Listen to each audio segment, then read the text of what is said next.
Aku diusir anak kandungku ke kos kumuh karena sakit keras. Tetapi aku tersenyum puas karena aku tahu, mereka baru saja membuang satu-satunya jalan mereka menuju kebahagiaan. Sebelum kita mulai lebih jauh, coba tulis di kolom komentar, sahabat teras berkisah mendengarkan dari kota mana saja ya? 1 bulan berlalu, dan bau karangan bunga duka seolah menjadi wewangian permanen di rumah mewahku ini. Dinding-dinding setinggi 3 meter itu, kini terasa seperti penjara mewah yang menjebakku dalam keheningan yang menyesakan. Rumah klasik di Jakarta Selatan ini bukan lagi sarang hangat tempat aku dan suamiku membangun tawa. Ini adalah museum dingin, tempat setiap benda menyimpan kenangan yang terlalu berat untuk kupandangi lama-lama. Aku menahan napas setiap kali melewati ruang kerja mendiang suamiku, berharap bisa menghirup kembali bau samar tembakau dan kopi yang ia tinggalkan. Pagi ini, aku duduk di kursi goyang kesayangan kami, memegang cangkir keramik yang sudah retak di bagian tepinya, kebiasaan aneh yang ia wariskan padaku. Sejak sebulan lalu, aku tidak benar-benar minum kopi. Aku hanya memeluk cangkir itu dan membiarkan panasnya menipu hatiku, memberi janji palsu bahwa masih ada sedikit kehangatan yang tersisa di dunia ini. Keheningan yang menyelimuti rumah ini bukan kosong, melainkan padat, tebal, dan berbobot seperti tirai bludru yang mematikan semua suara.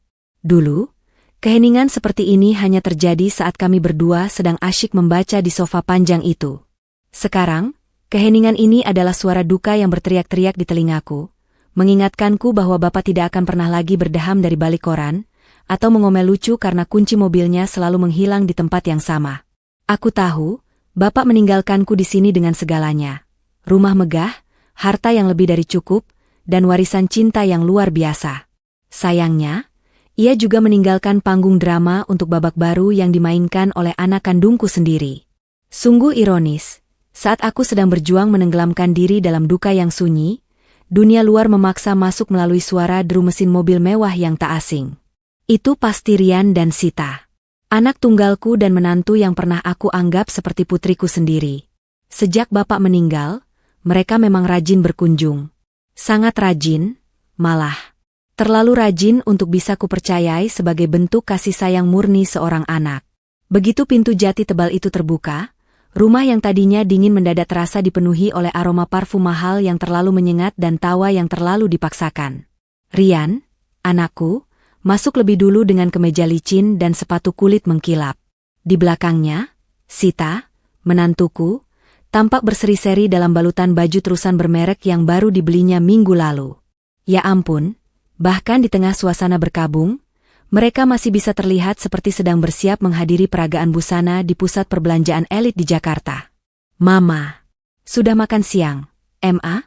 Seru Sita dengan nada yang ditinggikan, seolah-olah aku ini anak kecil yang bisa lupa makan, atau mungkin asisten rumah tangga yang harus dia tegur. Ia langsung mendekat, memelukku sekilas, pelukan cepat dan sangat hati-hati, jangan sampai merusak lipatan baju mahalnya. Sudah, Nak, kamu ini, aku bukan bayi. Kok, jawabku sambil tersenyum tipis, mencoba menyembunyikan rasa pedih di dadaku melihat drama perhatian mereka. Aku tahu aku tampak kuyu dan lemah, tetapi ingatanku belum pudar. Aku bahkan masih ingat di mana Rian menyembunyikan hasil ujian matematikanya yang jelek saat SMA dulu. Sejak dulu, ia memang pintar menyembunyikan masalah, tetapi bodoh menyembunyikan niat. Rian, yang sekarang lebih mirip manajer investasi ketimbang anakku, mulai mondar-mandir di ruang tamu alih-alih duduk dengan sopan. Ia malah sibuk mengamati lukisan tua koleksi Bapak yang tergantung di dinding. Rumah ini memang keren, ya, Ma. Klasik, berkelas. Padahal, kalau didesain ulang sedikit, bisa jadi unit minimalis yang harganya meroket. Apalagi letaknya di pusat Jakarta begini, katanya, sambil mengelap debu di bingkai lukisan dengan ujung jarinya. Tentu saja, ia tidak benar-benar peduli pada nilai seni lukisan itu.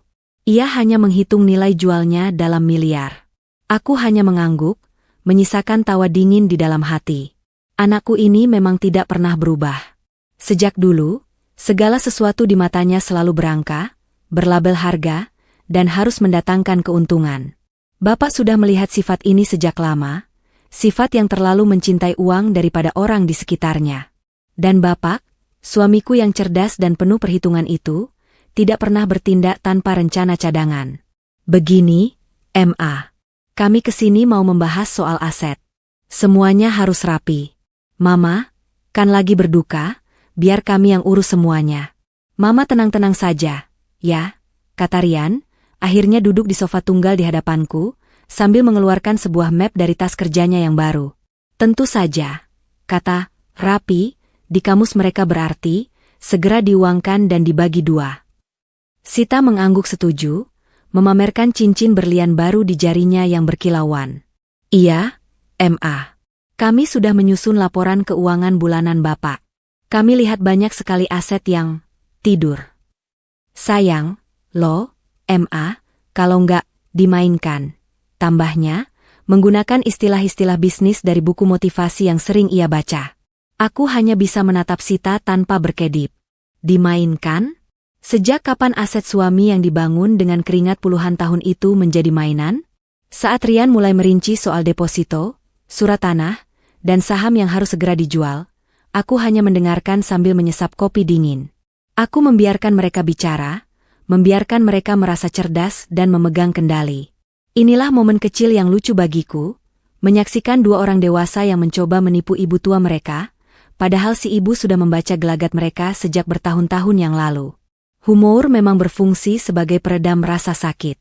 Jika aku tidak tertawa diam-diam melihat keserakahan mereka yang telanjang, mungkin aku sudah menangis keras-keras karena pengkhianatan anak kandungku sendiri. Aku ingat betul pesan Bapak, seminggu sebelum ia pergi, di teras rumah ini. Kartika, harta itu seperti air. Kalau kita pegang terlalu erat, ia akan lari melalui sela-sela jari. Tapi kalau kita alirkan untuk kebaikan, ia akan membasahi dan menumbuhkan. Bapak selalu tahu bahwa Rian dan Sita hanya tertarik pada air di tangan kami, bukan pada mata airnya. Ma, Mama dengar, enggak, sih? Kami serius ini, tegur Rian, nada suaranya mulai naik karena aku hanya diam. Matanya menunjukkan sedikit kejengkelan, dan kejengkelan itu adalah kelemahan yang aku tunggu. Kesabaranku memang sedang diuji. Dengar, nak, semua aku dengar, jawabku lembut. Tapi, semua urusan warisan sudah beres. Bapakmu sudah mengurusnya jauh sebelum ia sakit. Semua surat-surat itu aman di tempatnya. Dan aku belum siap menjual apapun. Ini peninggalan bapakmu, nak, rumah tempat kita tumbuh di Jakarta ini. Aku sengaja menekankan kata, peninggalan, dengan sangat lambat, sambil menatapnya lurus. Wajah Rian seketika berubah. Senyum palsunya luntur, digantikan oleh kerutan jijik dan kecewa yang tak bisa ia sembunyikan.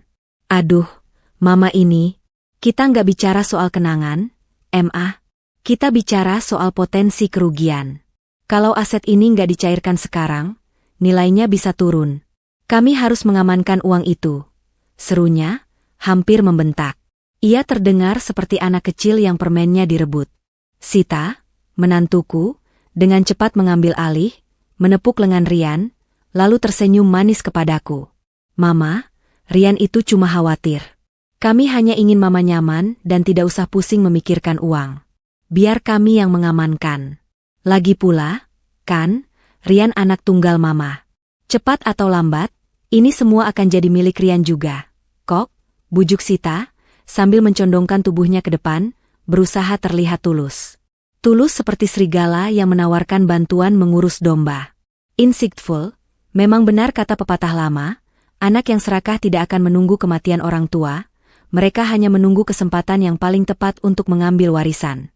Aku tahu bahwa perhatian mereka tidak didasari oleh cinta, melainkan perhitungan matematis. Mereka tidak menghormati duka yang kurasakan, mereka hanya melihatku sebagai penghalang yang harus disingkirkan dari tumpukan harta yang mereka anggap sudah menjadi hak mereka.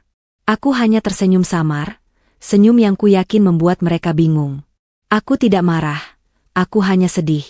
Sedih melihat betapa jauhnya hati anakku dari cinta seorang ibu. Tapi di balik kesedihan itu, ada setitik ketenangan yang menenangkan jiwaku, sebuah rahasia yang kusimpan rapat-rapat. Mereka tidak tahu bahwa Bapak sudah mengajariku cara bermain catur terbaik, dan aku sudah lebih dulu menggerakkan bentengku ke posisi yang aman. Baiklah, Rian, Sita. Terima kasih atas perhatiannya. Tapi untuk saat ini, aku hanya butuh waktu untuk sendiri dan mendoakan bapakmu. Biarkan semua ini tetap seperti adanya. Ya, putusku, menandakan pembicaraan sudah berakhir. Aku berdiri perlahan, menunjukkan bahwa fisik dan emosiku sudah lelah menghadapi sandiwara mereka. Rian dan Sita terpaksa mengiyakan, namun aku bisa melihat jelas dari mata mereka bahwa ini bukanlah akhir. Mereka hanya menunda. Sita bahkan sempat melirik sekilas ke arah laci meja kerja di ruang baca yang tidak terkunci, saat Rian sibuk mengambil kunci mobil di meja. Itu adalah pandangan cepat, penuh perhitungan, dan sayangnya, tertangkap basah oleh mataku. Malam itu, setelah mereka pergi dan keheningan tebal itu kembali menyelimuti rumah, aku tidak bisa tidur. Aku berjalan ke ruang kerja, ke laci yang dilirik Sita. Laci itu berisi berkas-berkas duplikat. Berkas asli, tentu saja sudah kuamankan.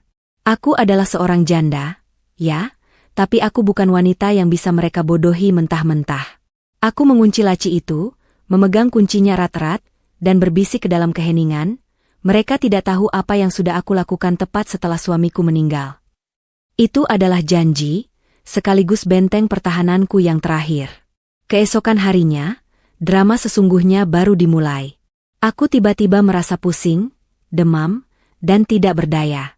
Mungkin karena kelelahan emosional yang memuncak, mungkin juga takdir yang mempercepat proses ini.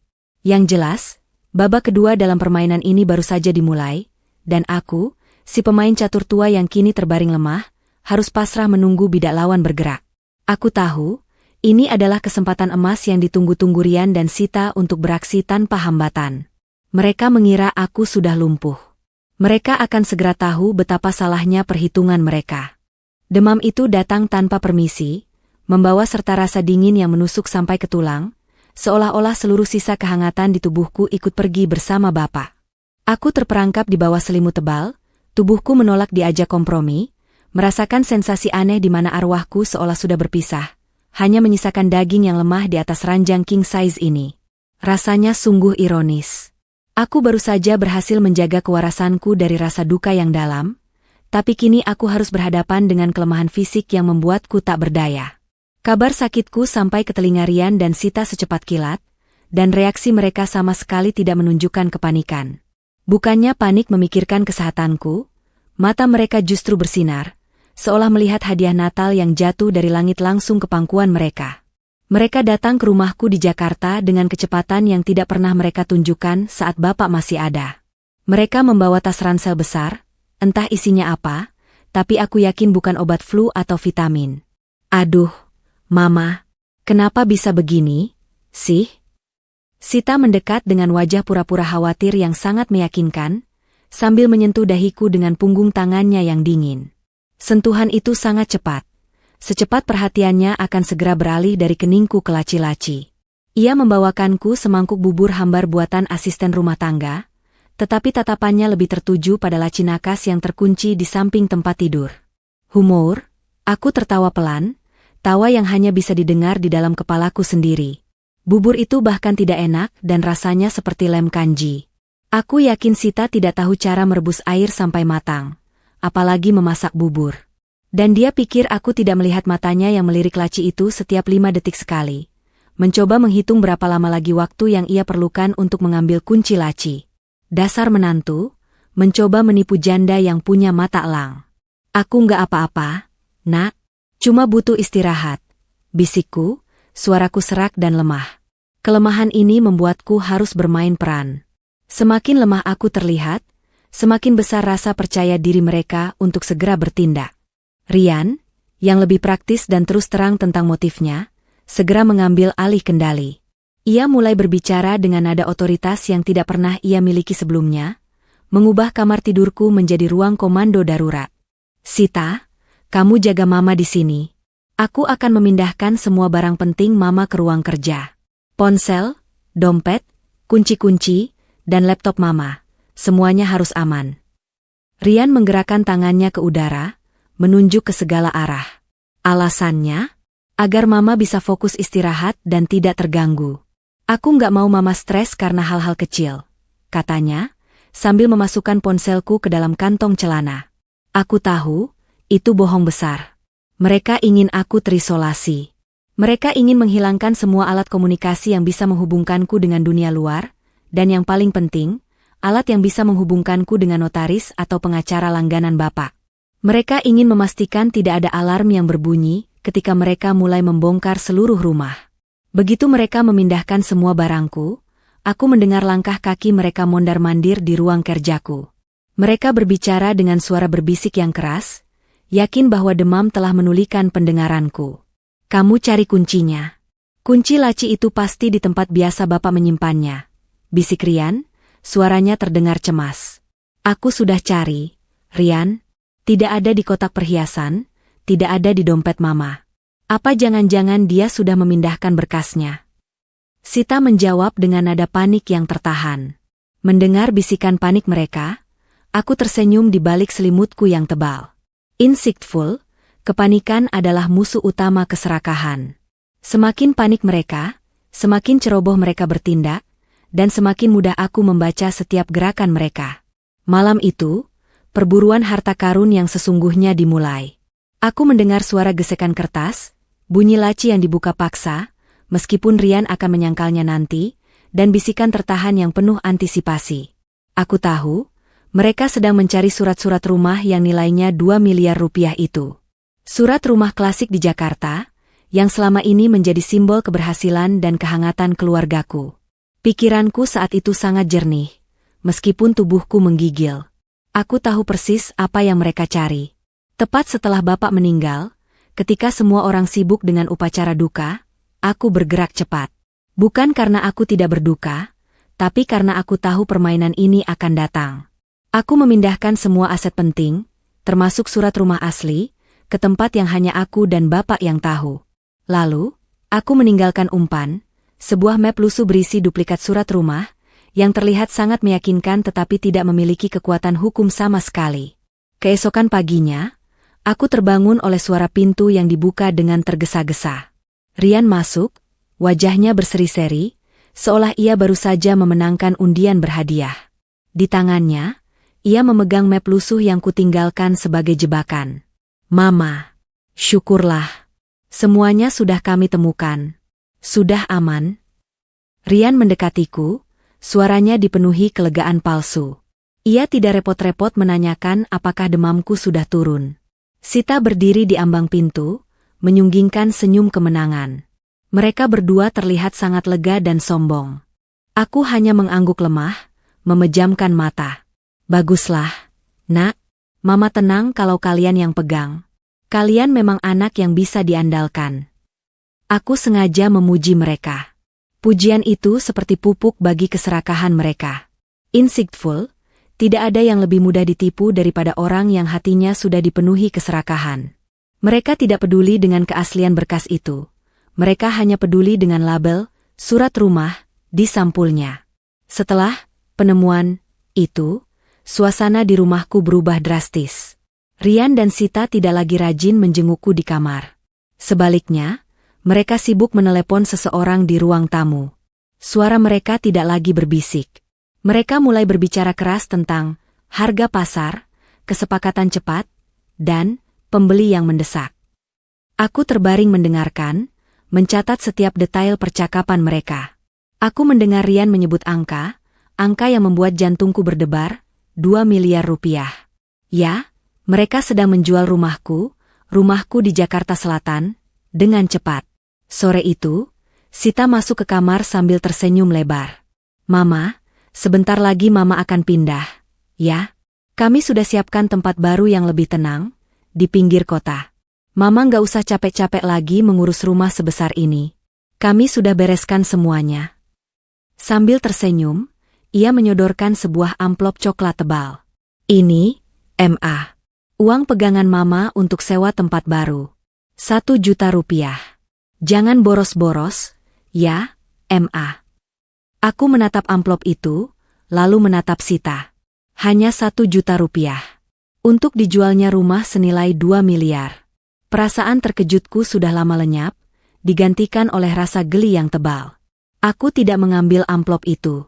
Aku hanya memejamkan mata, membiarkan dia menaruhnya di nakas. Aku sudah melihat drama ini akan datang. Biarkan saja mereka bertindak. Aku membiarkan mereka merasa superior, membiarkan mereka merayakan kemenangan mereka. Mereka tidak tahu bahwa uang 1 juta itu adalah harga yang sangat murah untuk tiket menuju babak terakhir. Pengungkapan rahasia besar Kartika. Aku hanya menunggu waktu. Aku hanya menunggu saat mereka menyeretku keluar dari rumah ini. Saat itulah, tawa bahagiaku yang sesungguhnya akan dimulai. Suara rumah itu mulai berubah. Tidak lagi diisi oleh keheningan duka yang memilukan, melainkan oleh langkah kaki asing dan bisikan-bisikan bersemangat yang menyinggung kata, ukur, dan pajak. Aku bisa mendengar jelas dari kamar tidurku, bunyi pintu kamar mandi yang dibuka paksa dan tirai yang disingkap lebar-lebar oleh orang-orang asing yang menginspeksi setiap jengkal rumah kami di Jakarta ini. Mereka adalah para pembeli, datang dan pergi seperti rombongan burung pemangsa yang mencium bau remah-remah. Aku, si janda yang terbaring lemah, hanya bisa memejamkan mata, membiarkan pertunjukan keserakahan itu berlangsung di sekelilingku. Sejak Rian berhasil mendapatkan umpan surat rumah duplikat, perhatiannya padaku bukan lagi 0, melainkan minus. Ia seolah menghapus keberadaanku dari daftar properti rumah ini. Aku makan hanya sekali sehari, itu pun hanya bubur dingin yang ditaruh di nakas. Aku tahu, mereka berharap aku segera menyerah pada penyakit ini, agar drama pengusiran tidak perlu terjadi. Tapi nyatanya, justru kondisi lemahku ini yang melindungiku. Mereka berpikir aku terlalu sakit untuk melawan. Padahal aku sedang mengumpulkan tenaga untuk tawa terakhirku. Humor, ada 1 kali Sita masuk, bukan untuk memberiku obat, melainkan untuk meminta izin mengambil panci antik milikku. Katanya, pancinya lucu, M.A. Cocok buat pajangan di rumah kami. Aku hanya mengangguk pelan. Dasar menantu, mengambil panci antik saat ia sedang mencuri rumah utuh di bawah hidungku. Sungguh aneh skala prioritas orang yang serakah. 3 hari berlalu dalam suasana tegang yang mencekik. Rian dan Sita terlihat gelisah, menelepon terus-menerus, dan mengakhiri setiap panggilan dengan senyum lega. Aku tahu, penandatanganan akta jual beli sudah di depan mata. Lalu tiba hari itu, hari di mana atmosfer rumah ini terasa begitu berat dan penuh listrik, seperti langit Jakarta yang siap menumpahkan badai. Sita masuk ke kamarku tanpa mengetuk. Wajahnya tidak lagi memakai topeng kepura-puraan manis, hanya ada kelelahan dan ketidaksabaran. Mama, bangun, perintahnya singkat dan dingin, tanpa basa-basi. Pembeli baru akan pindah malam ini. Mama harus pindah sekarang juga. Kalimat itu bukan permohonan, melainkan hukuman mati yang diucapkan dengan nada datar seorang juru sita. Aku membuka mata, perlahan, seolah baru tersadar dari tidur panjang. Aku melihat Rian berdiri di belakang Sita, membawa tas pakaian usang yang berisi beberapa helai bajuku, itu saja, sisa-sisa yang mereka anggap tidak bernilai untuk dijual. Pindah kemana, nak? Tanyaku, suaraku masih serak dan bergetar karena demam yang belum hilang. Aku harus memastikan mereka mengucapkan setiap kata pengkhianatan itu dengan jelas. Rian maju, menatapku dengan mata yang hampa, tanpa ada jejak belas kasihan seorang anak. Sorot matanya menunjukkan bahwa aku, ibu kandungnya, hanyalah rongsokan tua yang harus segera disingkirkan dari properti baru miliknya. Ke tempat yang sudah kami siapkan. Kos-kosan di pinggir kota. Tenang, M.A., lingkungannya sederhana. Mama bisa istirahat dengan nyaman di sana. Katanya, terdengar seperti sedang menjual kandang ayam. Pokoknya mama nggak usah khawatir soal biaya sewa. 1 juta yang kemarin sudah cukup untuk sebulan ke depan. Aku bangkit, perlahan. Pergerakanku yang lambat membuat Rian semakin tidak sabar. Ayo, M.A., cepat. Mereka sebentar lagi datang. Ia mencoba menarik lenganku. Aku menepis tangannya. Keserakahan membuat manusia menjadi tuli. Mereka begitu yakin bahwa uang 2 miliar sudah ada di rekening, sehingga mereka buta terhadap fakta bahwa mereka sedang memperlakukan ibu kandung mereka sendiri seperti sampah. Aku berdiri di lantai marmer yang dingin, lututku gemetar, tapi hatiku teguh. Ini adalah puncak dari penderitaanku, dan aku harus menikmatinya sampai akhir. Tepat pada saat itu, guntur bergemuruh. Lampu rumah berkedip sekali, lalu mati total. Sial, mati lampu, maki Rian, panik. Seolah alam semesta ikut meratapi adegan tragis ini, suara gemericik air mulai terdengar, dan dalam hitungan detik, hujan deras Jakarta tumpah ruah, menghantam atap dan jendela dengan ganasnya. Mama cepat. Sita mendorongku ke arah pintu kamar. Dalam kegelapan dan hujan yang memekakan telinga itu, aku diseret. Rian dan Sita benar-benar menyeretku. Aku, seorang janda berusia 50 tahun yang sedang sakit parah, diseret melewati ruang tamu yang gelap, tempat kami dulu merayakan ulang tahun, tempat bapak melamarku, tempat Rian belajar berjalan. Aku diseret seperti karung beras, tanpa sedikit pun rasa hormat. Ketika kami mencapai teras, angin kencang berhembus, menerpa tubuhku yang tipis. Aku terbatuk keras. Rian membuka paksa pintu depan, dan udara dingin serta percikan air hujan langsung menyambutku. Aku menolak melangkah. Aku berdiri di ambang pintu, basah kuyup oleh percikan hujan, menatap Rian dan Sita yang kini terlihat seperti iblis-iblis basah yang berdiri di bawah cahaya rembulan samar. Ini rumahku, Rian. Anakku, ucapku lirih, dengan nada yang begitu dingin hingga mengalahkan dinginnya hujan. Bukan lagi, Ma. Ini milik orang lain. Mama cuma merepotkan. Kami sudah berbaik hati memberikan Mama uang sewa. Bentak Rian, kehilangan kendali dirinya. Sita, yang memegang payung hanya untuk dirinya sendiri, menimpali dengan kejam, tinggal di sana, di kos kumuh itu. Itu sudah lebih dari cukup untuk Mama. Jangan pernah kembali ke Jakarta. Rian mendorongku dengan kuat. Aku terjatuh di teras kayu yang licin, tas pakaianku terlempar ke genangan air hujan. Aku terbatuk-batuk, merasakan air hujan membasahi seluruh tubuhku, bercampur dengan keringat dingin demam. Aku terbaring di teras rumahku sendiri, ditinggalkan sendirian di bawah hujan yang deras, sementara pintu rumahku dibanting menutup di depan wajahku. Air mataku? Tidak ada. Kelelahan emosional telah mengeringkannya. Yang tersisa hanyalah kekosongan, dan di tengah kekosongan itu, sebuah kesadaran besar datang menyerangku. Aku tertawa. Tawa itu dimulai sebagai getaran kecil di perutku yang sakit, lalu berubah menjadi tawa serak yang nyaring, melawan suara gemuruh hujan. Aku tertawa keras, tawa yang tak wajar, tawa yang membuat Rian dan Sita yang berdiri di balik jendela besar itu menoleh ketakutan. Mereka pasti berpikir aku sudah gila, sudah kehilangan akal. Aku tertawa karena mereka tidak tahu. Aku tertawa karena mereka baru saja menukar rumah seharga 2 miliar, yang status kepemilikannya hanya berupa duplikat palsu yang tak bernilai, dengan harga murah, yaitu rasa bangga dan kesombongan mereka. Aku tertawa karena mereka tidak tahu apa yang sudah aku lakukan tepat setelah suamiku meninggal. Insightful. Pengkhianatan yang paling pahit bukanlah dicuri, tetapi diberikan umpan, dan mereka memakannya dengan lahap sambil merasa bangga atas kepintarannya. Harga 2 miliar hanyalah harga untuk sebuah amplop coklat berisi kertas palsu, bukan rumah ini. Rumah ini, secara hukum, masih menjadi milikku. Aku bangkit, menyeret tas lusuhku ke pinggir jalan.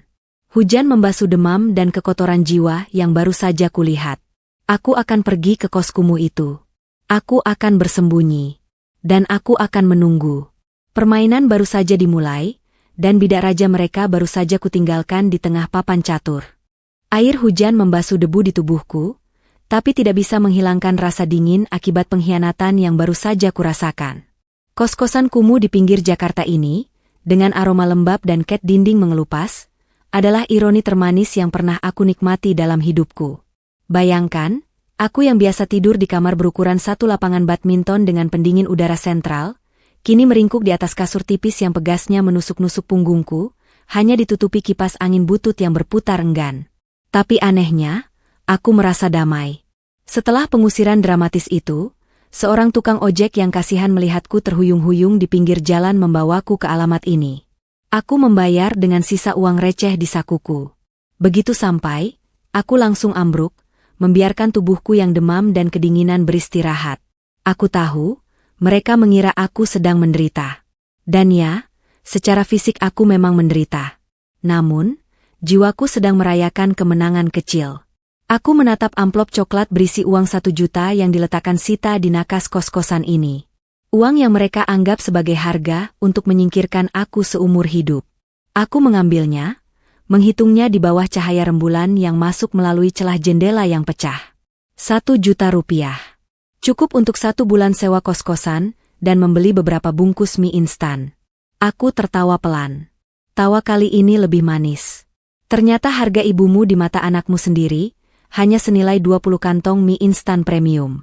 Murah sekali ya, nak. Tawa itu membuatku merasa hangat. Lebih hangat daripada selimut lusuh yang menutupi kakiku. Humor adalah benteng pertahanan terakhir bagi hati yang tersakiti. Malam itu, setelah demamku agak mereda, aku bangkit. Tubuhku memang lemah, tapi pikiranku tajam, seolah semua penyakit itu hanya membersihkan sisa-sisa kesedihan yang tak penting. Tepat setelah Bapak meninggal, ketika mereka sibuk menghitung-hitung keuntungan, aku dan Bapak sudah menyelesaikan babak terakhir dari sandiwara ini. Bapak tahu. Ia sudah tahu jauh sebelum ia terbaring lemah. Ia sudah melihat api keserakahan di mata Rian, dan ia tidak ingin warisan yang dibangunnya dengan keringat dan kejujuran hanya menjadi pemantik perpecahan keluarga. Aku merogoh saku dalam di balik baju tidur yang kupakai, baju tidur yang sudah basah karena hujan Jakarta. Di sana, tersembunyi sebuah kalung emas putih tipis dengan liontin kecil berbentuk kunci. Kunci ini bukanlah kunci pintu atau brankas. Kunci ini adalah kunci USB yang dimodifikasi. Bapak selalu bilang, Kartika, di era modern ini, aset paling berharga bukanlah yang terlihat di mata, melainkan yang tersembunyi di balik kata sandi dan berlapis sistem keamanan. Aku menyalakan laptop butut yang kusembunyikan di dalam tas pakaianku, satu-satunya barang berharga yang aku selamatkan, yang tidak mereka anggap penting untuk disita. Itu adalah laptop lama Bapak, yang mereka pikir sudah rusak. Setelah memasukkan kunci USB itu, layar laptop itu menampilkan folder terenkripsi yang diberi nama, halaman kosong. Aku memasukkan kata sandi rahasia kami, gabungan tanggal pernikahan kami dengan nama panggilan anjing kesayangan kami dulu. Dan terbukalah kebenaran yang sesungguhnya. Di dalam folder itu, terdapat semua surat-surat yang sesungguhnya, aset tak terlihat yang tidak pernah Rian dan Sita ketahui keberadaannya. Surat asli rumah Jakarta, ya, surat asli rumah itu. Rumah yang baru saja mereka jual seharga 2 miliar rupiah dengan surat duplikat palsu yang sudah Bapak siapkan. Mereka menjual rumah yang secara hukum masih milikku. Bapak telah memindahkan kepemilikan rumah itu sepenuhnya atas namaku, Kartika, sebulan sebelum ia meninggal, dan surat asli itu tersimpan di sini. Akta Yayasan Amal, Yayasan Kasih Kartika inilah kejutan terbesarnya. Bapak telah mendirikan yayasan atas namaku. Yayasan ini menerima sebagian besar aset likuid Bapak, termasuk deposito jangka panjang, saham perusahaan, dan obligasi negara. Jumlahnya, lebih dari 10 kali lipat dari harga rumah di Jakarta itu. Semua didonasikan atas nama yayasan, dengan aku sebagai dewan pengawas tunggal seumur hidup. Rian dan Sita tidak bisa menyentuhnya sepeser pun. Surat kuasa khusus. Sebuah surat kuasa yang ditandatangani Bapak, memberiku wewenang penuh untuk menunjuk pengacara terbaiknya, Pak Herlambang. Begitu, situasi darurat terjadi, yang jelas merujuk pada pengkhianatan Rian dan Sita. Rian dan Sita, dalam keserakahan mereka yang berapi-api, hanya fokus pada pohon besar yang terlihat, rumah di Jakarta. Mereka lupa memeriksa akar dan buah tersembunyi yang ditanam Bapak di bawah tanah. Aku bersandar di dinding kos-kosan yang dingin, membaca surat-surat itu satu persatu. Rasa sakit karena pengusiran tadi mendadak terasa ringan, berubah menjadi euforia dingin. Ternyata, Bapak tidak hanya mewariskan harta. Bapak mewariskan keadilan. Aku mengambil ponsel jadulku yang kecil, yang tidak disita Rian karena ia menganggapnya tidak berharga, lalu mencari nomor telepon Pak Herlambang, pengacara kepercayaan Bapak. Jarum jam menunjukkan pukul 12 malam. Ini adalah saat yang tepat untuk menelepon, saat di mana orang-orang yang tidur nyenyak, karena merasa puas atas dosa mereka akan terkejut dengan kabar buruk. Aku menarik napas panjang. Halo, Pak Herlambang? Ini Kartika. Suaraku terdengar jauh lebih kuat daripada yang kukira. Ya, saya. Situasi darurat sudah terjadi, Pak. Anak dan menantu saya sudah menjual rumah itu. Sekarang, saatnya kita mulai babak 2 dari rencana Bapak. Aku menutup telepon, wajahku tersenyum. Demamku sudah benar-benar hilang.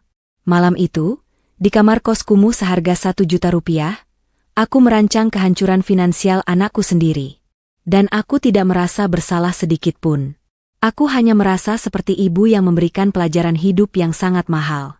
Keheningan adalah bunyi paling nyaring di tempat asing, terutama setelah badai besar pengusiran berlalu. Setelah menelepon Pak Herlambang, Aku tidak melakukan apa-apa selain berbaring, menikmati sensasi aneh dari sebuah penantian yang sudah pasti akan berbuah manis. Kos-kosan ini memang kumuh, bising oleh suara sepeda motor yang berlalu lalang dan bau masakan tetangga yang menyengat, tapi bagi jiwaku, ini adalah tempat retret paling damai. Aku tahu, saat ini Rian dan Sita sedang berpesta pora di atas tumpukan uang 2 miliar, uang hasil menjual barang curian.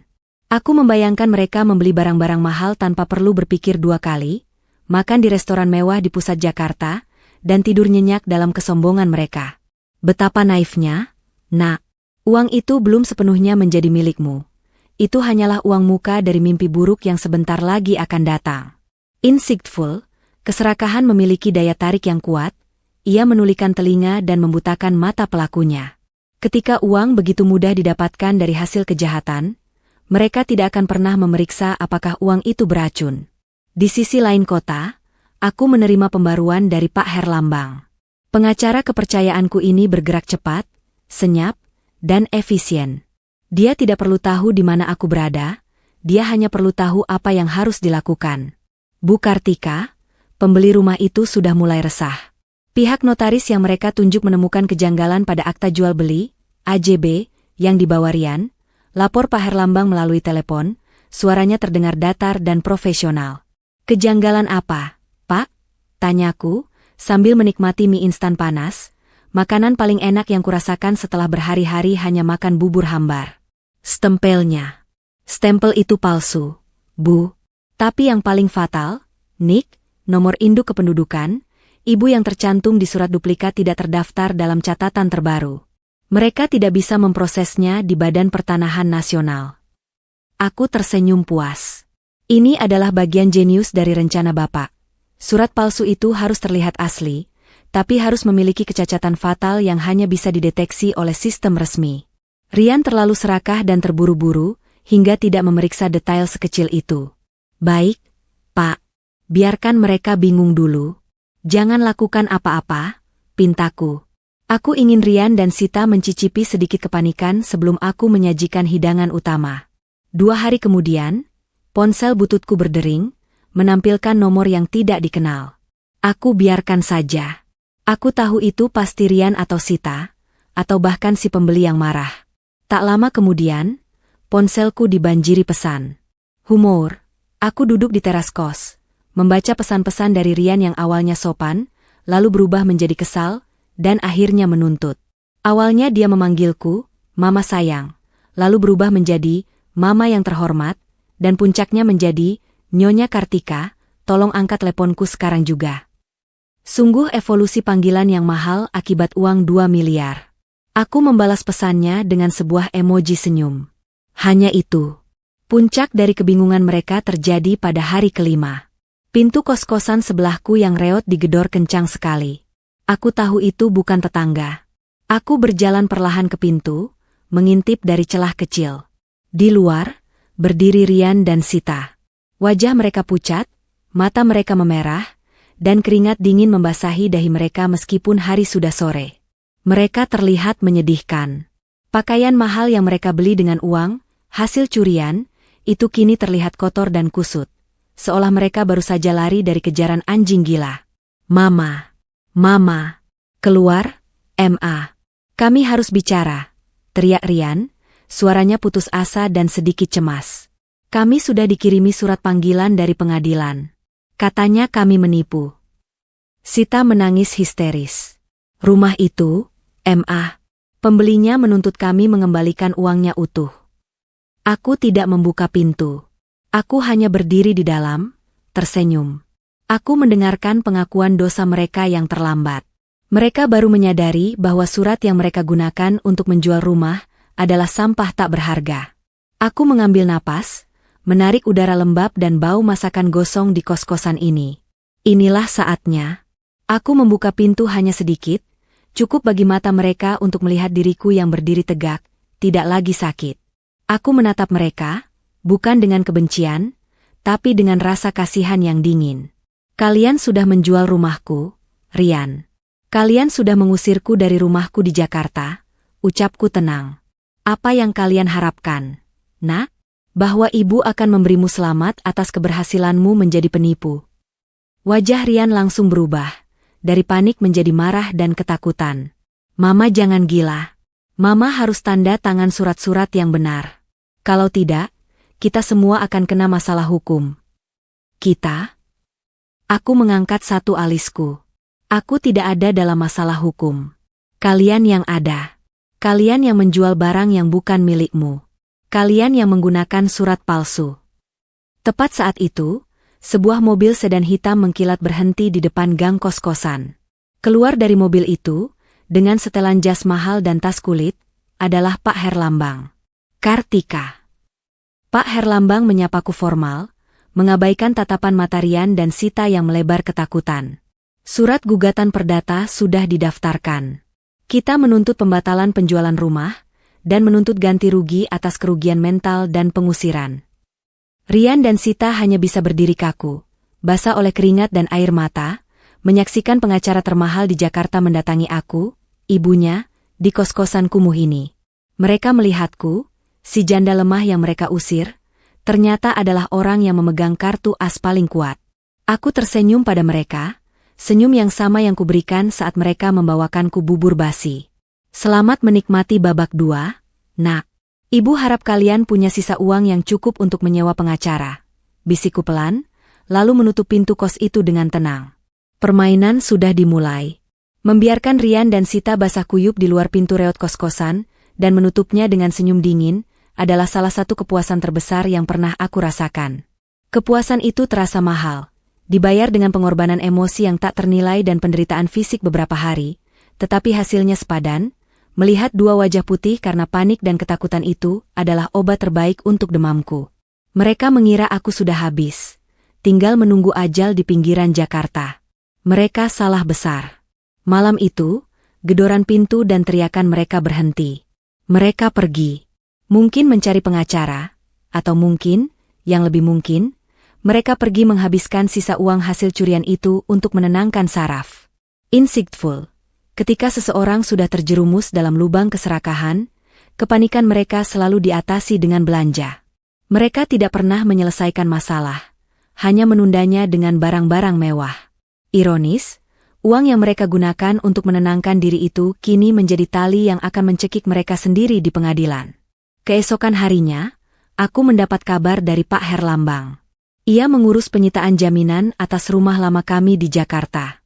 Rumah itu kini disegel oleh pengadilan, tidak bisa ditempati oleh pembeli baru, dan tidak bisa disingkirkan oleh Rian dan Sita. Penyitaan ini memastikan bahwa status kepemilikan ibu atas rumah itu diakui oleh pengadilan, setidaknya sampai ada putusan tetap, jelas Pak Herlambang, yang menemuiku di warung kopi sederhana di seberang kos-kosan. Aku tersenyum, menyesap kopi pahit. Mereka pasti marah sekali, Pak. Mereka sudah tidak punya rumah. Tapi uang mereka juga ditahan oleh pembeli yang marah. Lebih dari marah, Bu. Mereka sudah menunjuk pengacara. Sayangnya, pengacara yang mereka tunjuk adalah pengacara kelas 2, mungkin karena dana mereka sudah terkuras cepat. Balasnya. Oh, Rian anakku itu memang boros, Pak. Aku yakin uang 2 miliar itu sudah berubah menjadi jam tangan mahal dan tas bermerek untuk menantuku yang cerewet itu. Kataku, terkekeh pelan. Aku harus memuji selera Sita, setidaknya dia tahu cara menghabiskan uang dengan cepat. Setelah urusan penyitaan rumah selesai, kami beralih ke poin utama, dana segar. Sekarang, kita aktifasi Yayasan Amal Kasih Kartika. Ucapku tegas. Ambil sebagian dana dari deposito Bapak untuk membiayai gugatan ini, dan untuk menyewa tempat tinggal yang lebih layak untukku. Pak Herlambang mengangguk. Dia menjelaskan, yayasan itu berfungsi sebagai perisai. Semua aset likuid utama Bapak, yang jumlahnya jauh melampaui harga rumah, sudah menjadi milik yayasan, dan aku adalah dewan pengawasnya. Artinya, uang itu tidak bisa diklaim sebagai warisan oleh Rian dan Sita. Ini adalah momen pengungkapan bom kedua bagi Rian dan Sita. Mereka mengira Bapak hanya mewariskan rumah. Mereka tidak tahu bahwa deposito dan saham perusahaan sudah lenyap, disalurkan untuk kepentingan amal, bukan untuk kemewahan mereka. Pak Herlambang mulai menjual sebagian obligasi atas nama yayasan. Dalam 2 hari, rekeningku, yang baru kubuka atas nama yayasan, langsung terisi dana segar yang besar, cukup untuk membiayai perang hukum selama bertahun-tahun dan memastikan aku hidup nyaman. Insightful, kekayaan sejati bukanlah tentang angka nol di rekening, melainkan tentang daya ungkit dan perlindungan hukum. Bapak mengajarkanku bahwa jika kamu ingin melindungi asetmu dari keserakahan, bungkuslah itu dengan niat baik yang legal. Aku segera mengucapkan selamat tinggal pada kos-kosan lembab dan bising itu. Aku pindah ke sebuah apartemen kecil berlayanan, Servicet Apartemen, yang tenang di area Jakarta Selatan, jauh dari jangkauan Rian dan Sita, namun dekat dengan kantor Pak Herlambang dan pengadilan. Aku tahu, sekarang aku punya markas baru, tempat aku bisa mengamati kehancuran mereka tanpa perlu mencium bau mie instan gosong. Beberapa hari kemudian, kabar itu datang. Rian dan Sita menghadiri sidang mediasi pertama dengan pengacara baru mereka, yang ternyata jauh lebih parah daripada yang aku bayangkan. Pengacara mereka itu gagal menunjukkan bukti kepemilikan yang sah. Lebih parah lagi, Rian mengajukan permohonan agar aset ayahnya yang lain dibuka untuk menutupi hutang pengembalian uang kepada pembeli rumah. Pak Herlambang tertawa saat menceritakan detailnya. Bu Kartika, Rian meminta pengadilan membuka rekening deposito almarhum. Tapi kami langsung menyajikan bukti akta yayasan. Seketika itu juga, wajah Rian pucat, jauh lebih pucat daripada saat saya menemuinya di kos ibu. Aku tersenyum melihat bayangan wajah Rian itu. Mereka akhirnya menyadari kebenaran mutlak. Uang 2 miliar yang mereka pegang dari hasil penjualan rumah itu harus dikembalikan utuh kepada pembeli, sementara seluruh harta ayah mereka yang seharusnya menjadi warisan telah menguap menjadi entitas hukum yayasan yang tak terjamah. Mereka kini miskin. Mereka bangkrut. Mereka tidak hanya kehilangan rumah, mereka kehilangan masa depan yang mereka impikan dari warisan itu. Aku menyandarkan diriku di sofa empuk apartemen baruku, menikmati pemandangan kota Jakarta yang berkilauan. Pak Herlambang, ucapku, katakan pada mereka, pelajaran pertama dari ayah mereka adalah, warisan sejati bukanlah uang, tapi kebijaksanaan. Dan mereka tidak mendapatkan keduanya.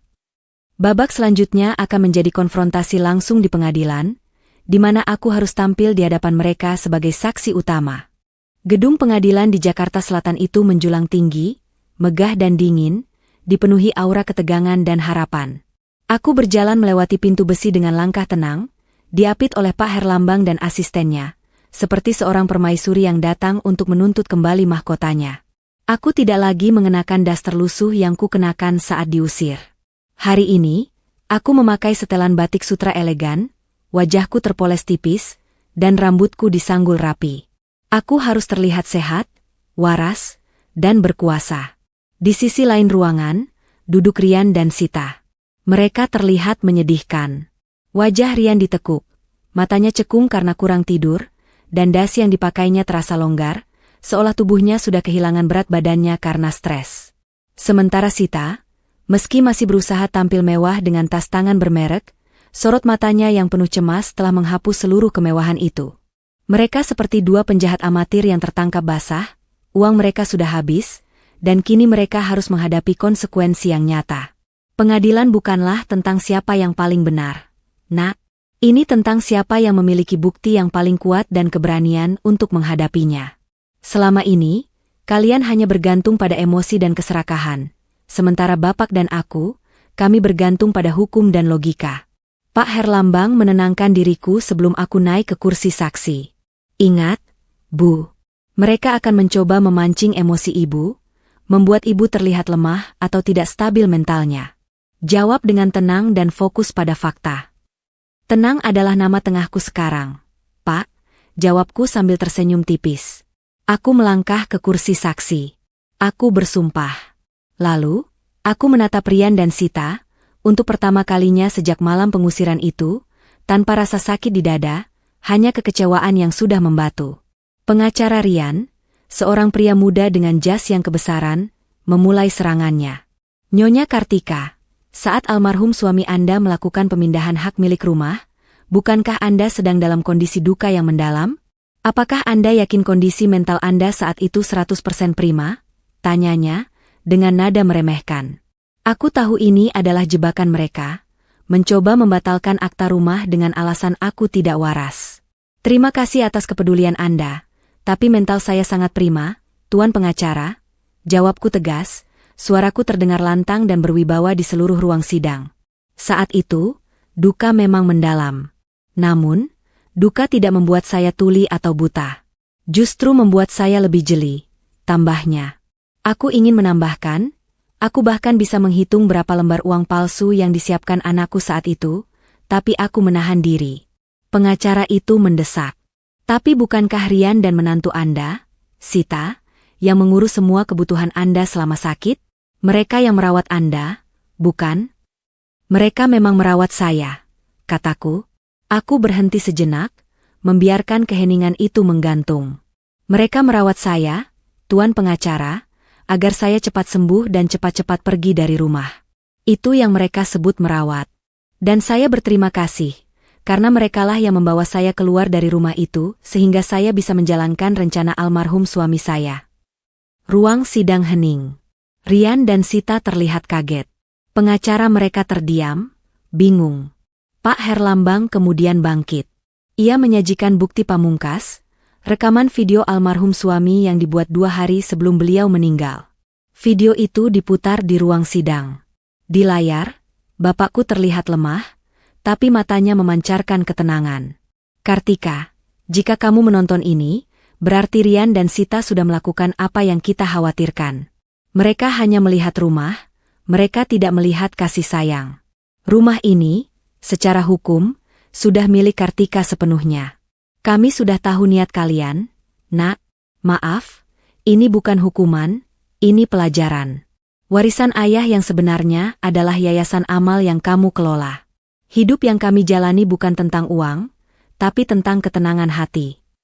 Setelah video itu berakhir, air mata menetes di wajah beberapa orang di ruangan itu, tapi bukan dari wajahku. Air mata itu berasal dari Rian, yang kini menundukkan kepalanya dalam-dalam, bukan karena duka, tapi karena malu yang amat sangat. Sita hanya menatapku dengan kebencian yang telanjang. Yang mulia hakim, Pak Herlambang berbicara. Bukan hanya bukti surat asli, tetapi juga kesaksian lisan dan rekaman almarhum telah membuktikan bahwa pemindahan hak milik adalah sah, dan penjualan yang dilakukan Rian dan Sita menggunakan dokumen palsu adalah penipuan murni. Aku tersenyum puas. Ternyata, drama keluarga lebih seru daripada sinetron yang biasa kutonton di televisi. Hakim memutuskan skors untuk musyawarah. Ketika sidang dibuka kembali, putusan diumumkan. Penjualan rumah dibatalkan sepenuhnya. Rumah itu kembali secara sah menjadi milikku, Kartika.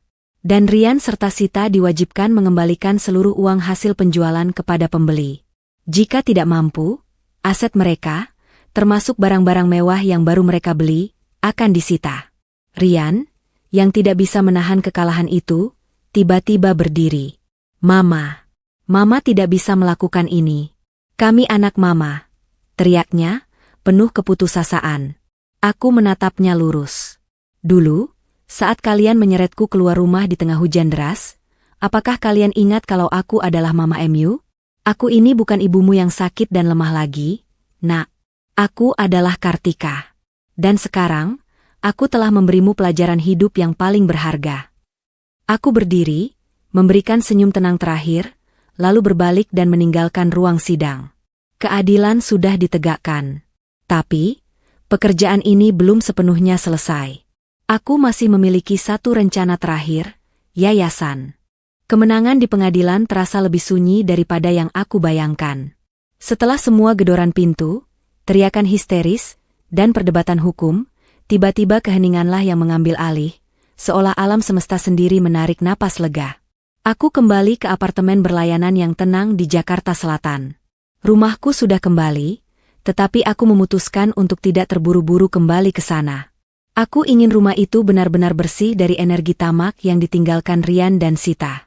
Aku menghabiskan beberapa hari dengan beristirahat total, memulihkan diri dari sakit keras yang, ironisnya, menyelamatkan seluruh hartaku. Aku tahu, sekarang giliran Rian dan Sita yang sakit. Sakit karena malu, karena kebangkrutan, dan karena kenyataan bahwa mereka telah kehilangan segalanya. Kekalahan finansial yang parah dapat mengubah seseorang lebih cepat daripada khotbah agama terpanjang. Dulu mereka datang kepadaku untuk mencari uang, sekarang mereka datang untuk mencari jalan keluar. Ponselku mulai kembali ramai, Tapi kali ini bukan dari pembeli rumah yang marah, melainkan dari nomor tidak dikenal. Mama, ini Rian. Mama angkat teleponku, Ma. Kami benar-benar sudah tidak punya apa-apa lagi. Pesannya, singkat dan memelas. Aku biarkan pesan itu tak terjawab. Aku tidak ingin mendengar air mata buaya mereka. Aku ingin mereka merasakan dinginnya konsekuensi, bukan kehangatan pengampunan yang instan. Sita mengirimiku pesan yang lebih panjang, penuh permintaan maaf palsu, menyalahkan keadaan dan menuduh pengaruh buruk yang tidak jelas. Aku tersenyum kecil melihat pesan Sita. Dia tetap Sita yang sama. Penipu ulung yang selalu mencari kambing hitam, bahkan saat kambing itu adalah suaminya sendiri. Fokusku kini beralih sepenuhnya pada Yayasan Amal Kasih Kartika. Inilah inti dari pelajaran yang Bapak berikan, dan inilah warisan terbesarku. Pak Herlambang menjadwalkan pertemuan pertamaku sebagai Dewan Pengawas. Kami bertemu di kantor yayasan yang sederhana, jauh dari kemegahan pengadilan atau kantor pengacara. Bapakmu dulu bilang, aset kita jangan pernah menjadi beban bagi anak kita. Kenangku pada Pak Herlambang, menatap plakat yayasan di dinding. Dia takut, jika uang itu diberikan langsung, Rian akan menjadi pemalas yang serakah. Dan benar saja, tanpa uang pun ia sudah serakah. Lalu apa langkah ibu selanjutnya? Tanya Pak Herlambang. Aku ingin membangun panti Ureda, panti jompo, yang indah, Pak. Di lahan kosong milik kita di Bogor. Panti yang nyaman, modern, dan penuh kasih sayang. Panti Ureda terbaik di Jawa Barat. Ujarku, mataku berkaca-kaca. Saat aku terbaring sakit, aku sadar betapa rapuhnya orang tua, dan betapa berharganya kasih sayang sejati. Aku ingin tempat itu menjadi rumah bagi orang tua lain yang mungkin tidak seberuntung diriku. Pak Herlambang menyambut rencanaku dengan antusias. Kami mulai menyusun anggaran besar untuk pembangunan panti Ureda tersebut, yang secara efektif mengikat dana yayasan dalam proyek yang sangat besar. Rian dan Sita tidak akan bisa menyentuh uang ini selamanya. Inilah balasan sejati Kartika. Aku tidak akan memenjarakan mereka, tapi aku akan menggunakan uang yang mereka dambakan untuk menciptakan kebaikan, tepat di depan mata mereka. Setelah semua rencana yayasan tersusun rapi, tibalah saatnya untuk hadiah terakhir bagi Rian dan Sita. Aku meminta Pak Herlambang mengirimkan surat formal ke alamat mereka. Mereka kini terpaksa menyewa di kontrakan kecil, setelah apartemen sewaan mereka disita. Surat itu berisi tawaran pekerjaan. Ini tawaran yang adil, Bu? Tanya Pak Herlambang, sedikit ragu. Ini adalah ujian terakhir, Pak. Ujian ketulusan, jawabku. Surat itu menawarkan mereka berdua posisi sebagai staf umum di proyek pembangunan panti Ureda di Bogor. Rian sebagai staf administrasi gudang, Sita sebagai petugas kebersihan dan perawatan kebun. Gaji yang ditawarkan adalah UMR, dengan akomodasi sederhana di lokasi proyek. Aku tersenyum puas. Dulu mereka mengusirku ke koskumu hanya dengan 1 juta.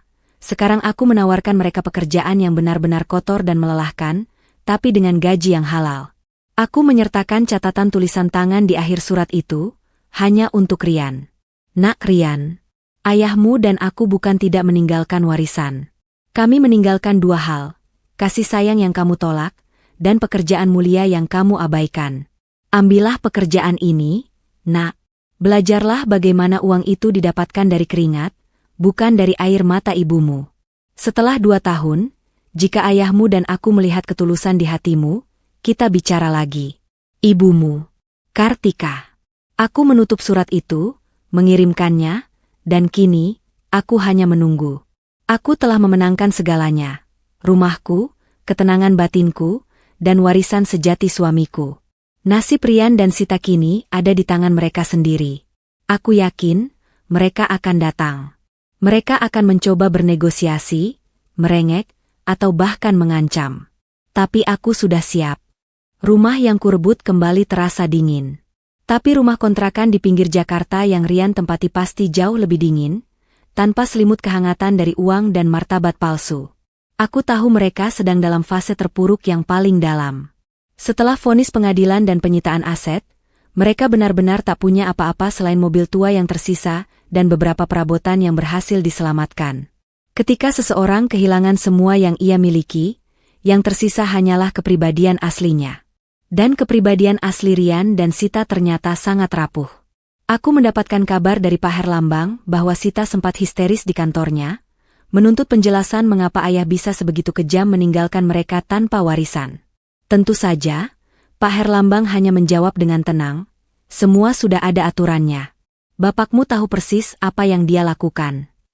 Beberapa hari setelah surat penawaran kerja dikirimkan, pesan Rian kembali masuk. Kali ini bukan lagi tuntutan, melainkan perdebatan internal. "MA, kami nggak sanggup, MA. Masa aku yang lulusan luar negeri harus jadi kuli gudang?" Sita nggak mau, MA. Dia bilang, harga dirinya hancur kalau jadi petugas kebersihan.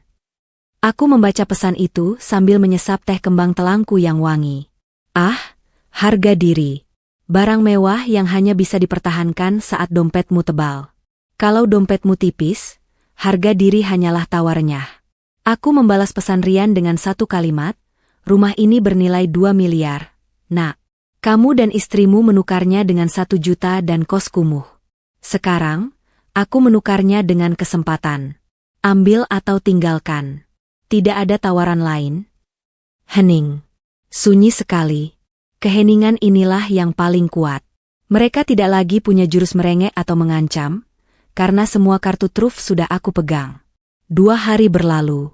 Rian dan Sita menghilang dari radarku, mungkin sedang berdebat sengit di kontrakan sempit mereka. Aku membayangkan Sita yang pasti menangis sambil memegang tas-tas mahalnya yang kini tak berguna, dan Rian yang frustrasi karena tidak bisa lagi mentraktir teman-temannya. Aku tahu Sitalah simpul utama kerumitan ini. Bagi Sita, hidup adalah panggung sandiwara, dan bekerja kasar di panti Ureda adalah aib terbesar dalam sejarah hidupnya. Ia lebih memilih kelaparan daripada dipandang sebelah mata oleh teman-teman sosialitanya yang fana. Tepat seminggu setelah surat itu terkirim, Rian muncul di gerbang yayasan di Bogor, sendirian. Penampilannya sudah jauh berbeda. Kemeja kusut, rambut acak-acakan, dan matanya penuh lingkaran hitam. Ia datang bukan untuk bertemu denganku, melainkan menemui kepala administrasi proyek. "Saya ambil, Pak. Saya ambil pekerjaan itu," kata Rian, suaranya parau, seperti orang yang baru saja berlari maraton jiwa. "Bagaimana dengan Nyonya Sita?" tanya kepala administrasi. Rian menarik napas panjang. "Sita." Jedanya terasa menyakitkan. Sita akan menyusul. Dia masih butuh waktu untuk mencerna. Tapi dia harus datang. Saya nggak punya pilihan lain. Saat mendengar laporan ini dari Pak Herlambang, aku tidak tertawa. Aku merasakan getaran sedih yang tulus. Itu adalah sedih seorang ibu yang harus membiarkan anaknya jatuh ke lumpur, agar ia tahu bagaimana rasanya merangkak naik lagi. Terkadang, mencintai adalah dengan menarik tanganmu. Membiarkan mereka terjatuh hingga ke titik terendah adalah satu-satunya cara bagi mereka untuk menemukan kembali kekuatan di kaki mereka. Sehari setelah Rian mulai bekerja sebagai staf gudang, pekerjaan yang mengharuskannya mengangkat karung semen dan mencatat inventaris dengan tangan kotor, Sita akhirnya tiba. Ia datang dengan mata bengkak, memakai pakaian seadanya yang tidak cocok, dan langsung menuju pos keamanan proyek. Ia tidak mencari Rian atau Pak Herlambang. Ia hanya mencari kunci kamarnya. Kepala keamanan menanyakan namanya, dan Sita menjawab dengan suara gemetar, "Sita? Saya petugas kebersihan dan perawatan kebun yang baru." Aku menerima foto dari Pak Herlambang. Sita, sedang berdiri di depan lahan proyek, memegang cangkul dan pandangan mata kosong. Di sebelahnya, Rian sedang menghapus keringat dengan punggung tangan. Mereka terlihat menyedihkan, tetapi di saat yang sama, mereka terlihat nyata. Mereka adalah manusia yang baru lahir dari kemewahan, dan kini harus belajar bernapas dengan udara sederhana. Aku menyandarkan kepalaku ke sandaran sofa. Semua yang kulakukan bukanlah untuk menghukum. Ini adalah pelajaran dari Bapak, suamiku, yang disampaikan melalui tanganku. Ini adalah kesempatan terakhir. Sekarang, permainan sudah selesai. Mereka sudah membayar harga dan menerima takdir. Kini, aku kembali duduk di kursi teras rumah lama kami di Jakarta Selatan. Teras yang sama tempat aku dulu menangis, teras yang sama tempat aku diusir di bawah guyuran hujan deras. Aroma melati di halaman terasa jauh lebih manis daripada sebelumnya, seolah ikut merayakan kemenangan ketenangan batinku. Aku telah kembali ke rumah ini setelah memastikan rumah itu benar-benar bersih dan tenang, baik secara fisik maupun spiritual. Aku membiarkan Rian dan Sita terus bekerja di Bogor. Mereka kini tinggal di asrama pekerja yayasan, menjalani hidup yang benar-benar baru. Kekayaan terbesar bukanlah pada jumlah nol di rekening bank, tapi pada berapa banyak orang yang bisa kita bantu saat kita berada di titik nol. Aku menghabiskan waktu dengan merapikan kembali ruang kerja almarhum suamiku. Di sana, aku menemukan banyak catatan kecil dan secari kertas yang dia tinggalkan sebelum meninggal. Kertas itu berisi daftar nama anak-anak yang yayasan kami bantu, serta sebuah kalimat sederhana, "Warisan terbaik adalah kesempatan, bukan kemudahan." Aku mengerti. Kami tidak ingin anak kami jadi kaya tanpa jiwa. Kami ingin Rian tahu bagaimana rasanya mencari uang halal dari awal, tanpa nama besar ayahnya. Aku tersenyum simpul. Suamiku benar-benar jenius dalam mendidik. Bahkan dari kubur pun, dia masih berhasil membuat drama rumah tangga ini jadi sinetron realitas yang sangat mahal. Aku yakin Rian dan Sita sekarang pasti berpikir, "Ayah gila." Tapi aku tahu, ini adalah hadiah terbaik. Aku dan Pak Herlambang sering berkomunikasi. Laporan dari Bogor menyebutkan bahwa Rian bekerja dengan sangat serius. Ia kurus, lelah, dan sering mengeluh, tetapi ia tidak pernah bolos. Sita adalah kejutan terbesar. Setelah berminggu-minggu dengan wajah cemberut, ia mulai menyukai kegiatan merawat kebun kecil di sekitar panti. Dia menemukan ketenangan dalam tanah dan tanaman, sesuatu yang tak pernah dia temukan di butik mahal. Pesan moralnya bukan tentang membalas dendam, tapi tentang membangun kembali. Aku telah membangun kembali diriku dari sakit dan duka, dan sekarang aku membantu membangun kembali karakter anakku yang sempat hancur oleh nafsu. Aku akhirnya memutuskan untuk menjual rumah ini, rumah yang baru saja aku perjuangkan mati-matian untuk kudapatkan kembali. Keputusan itu mungkin terasa aneh, tetapi alasanku sederhana, rumah ini terlalu besar dan terlalu penuh kenangan yang sudah usang. Aku ingin memulai hidup baru yang lebih ringan dan bermakna.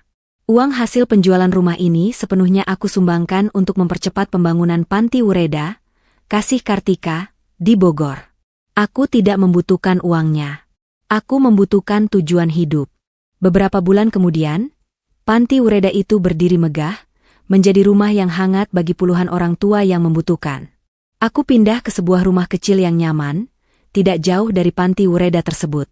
Aku bukan hanya dewan pengawas, aku adalah penghuninya. Aku menghabiskan hari-hariku dengan bercerita, tertawa, dan merawat kebun bersama Sita. Pengampunan bukanlah hadiah yang kau berikan pada orang lain, tapi hadiah yang kau berikan pada dirimu sendiri. Aku memaafkan Rian dan Sita, bukan karena mereka pantas, tetapi karena aku pantas mendapatkan ketenangan. Suatu sore, Sita datang kepadaku. Wajahnya berseri, tidak ada lagi riasan tebal atau pakaian mahal. Ia membawa segelas teh hangat dari kebun yang ia rawat. "Mama, aku minta maaf," ucapnya, tulus. Tidak ada kata pembelaan atau air mata drama, hanya pengakuan murni. "Aku baru sadar, selama ini aku nggak pernah hidup. Aku hanya pura-pura kaya. Terima kasih, Ma." Aku meraih tangannya dan tersenyum. Rian kini menjabat sebagai manajer logistik panti, pekerjaannya bersih dan dia bangga. Mereka tidak kaya, tapi mereka bahagia dan memiliki martabat. Aku tidak perlu 2 miliar. Aku hanya perlu melihat anakku menemukan kembali jalannya. Tawa yang kuucapkan saat aku diusir di bawah hujan deras itu bukanlah tawa kemenangan atas penderitaan mereka, melainkan tawa kemenangan atas diriku sendiri. Aku tertawa karena aku tahu, mereka baru saja melakukan kesalahan terbesar dalam hidup mereka, dan aku tertawa karena aku tahu, Bapak dan aku sudah menang.